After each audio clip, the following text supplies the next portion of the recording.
नमस्कार दोस्तों, आपका हमारे चैनल हिंदी व्रत कथा में स्वागत है। दोस्तों, आज हम दुर्गा सप्तशती का 7वां अध्याय सुनेंगे। इस अध्याय में चंड और मुंड का वध बताया गया है। अध्याय शुरू होने से पहले अगर आपने मेरे चैनल को सब्सक्राइब नहीं किया है तो मेरे चैनल को सब्सक्राइब कर लें। महर्षि मेधा ने कहा, दैत्यराज की आज्ञा पाकर चंड और मुंड चतुरंगिनी सेना को साथ लेकर हथियार उठाए हुए देवी से लड़ने के लिए चल दिए। हिमालय पर्वत पर पहुंचकर उन्होंने मुस्कुराती हुई देवी को सिंह पर बैठी हुई देखा। जब असुर उनको पकड़ने के लिए तलवारें लेकर उनकी ओर बढ़े तब अंबिका को उन पर बड़ा क्रोध आया और क्रोध के मारे उनका मुख काला पड़ गया, उनकी भ्रुकुटियां चढ़ गई और उनके ललाट में अत्यंत भयंकर तथा अत्यंत विस्तृत मुख वाली लाल आंखों वाली काली प्रकट हुई, जो कि अपने हाथों में तलवार और पास लिए हुए थी। वह विचित्र खड्ग धारण किए हुए थी तथा चीते के चर्म की साड़ी एवं नरमुंडों की माला पहन रखी थी। उसका मांस सूखा हुआ था और शरीर केवल हड्डियों का ढांचा था और जो भयंकर शब्द से दिशाओं को पूर्ण कर रही थी। वह असुर सेना पर टूट पड़ी और दैत्यों का भक्षण करने लगी। वह पार्श्व रक्षकों, अंशुधारी महावतों, हाथियों पर सवार योद्धाओं और घंटा सहित हाथियों को एक हाथ से पकड़ पकड़ कर अपने मुंह में डाल रही थी और इसी प्रकार वह घोड़ों, रथों, सारथियों व रथों में बैठे हुए सैनिकों को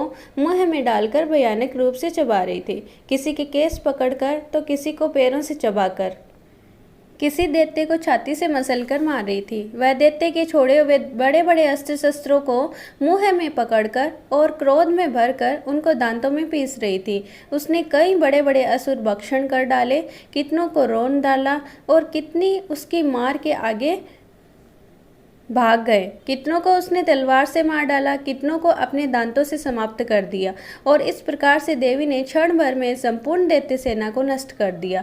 यह देख महापराक्रमी चंड काली देवी की ओर लपका और मुंड ने भी देवी पर अपने भयानक बाणों की वर्षा आरंभ कर दी और अपने हजारों चक्र उस पर छोड़े। उस समय वह चमकते हुए बाण व चक्र देवी के मुख में प्रविष्ट हुए। इस प्रकार दिख रहे थे जैसे मानो बहुत से सूर्य मेघों की घटा में प्रविष्ट हो रहे हैं। इसके पश्चात भयंकर शब्द के साथ काली ने अत्यंत जोश में भरकर विकट अट्टहास किया। उसका भयंकर मुख देखा नहीं जाता था। उसके मुख से श्वेत दांतों की पंक्ति चमक रही थी। फिर उसने तलवार हाथ में लेकर हूँ शब्द कहकर चंड के ऊपर आक्रमण किया और उसके केस पकड़कर उसका सिर काटकर अलग कर दिया। चंड को मरा हुआ देखकर मुंड देवी की ओर लपका, परंतु देवी ने क्रोध में भरे हुए उसे भी अपनी तलवार से यमलोक पहुंचा दिया। चंड और मुंड को मरा हुआ देखकर उसकी बाकी बची हुई सेना वहां से भाग गई। इसके पश्चात काली चंड और मुंड के कटे हुए सिरों को लेकर चंडिका के पास गई और प्रचंड अट्टहास के साथ कहने लगी, हे देवी, चंड और मुंड दो महादैत्यों को मारकर तुम्हें भेंट कर दिया है। अब शुंभ और निशुंभ को तुमको स्वयं वध करना है। महर्षि मेधा ने कहा, वहां लाए हुए चंड और मुंड के सिरों को देखकर कल्याणकाई चंडी ने काली से मधुर वाणी में कहा, हे देवी, तुम चूंकि चंड और मुंड को मेरे पास लेकर आई हो, अतः संसार में चामुंडा के नाम से तुम्हारी ख्याति होगी। दोस्तों, इसके साथ ही दुर्गा सप्तशती का 7वां अध्याय समाप्त होता है। अगर आपको मेरी वीडियो पसंद आए तो मेरी वीडियोज़ को लाइक, शेयर एंड सब्सक्राइब जरूर करें।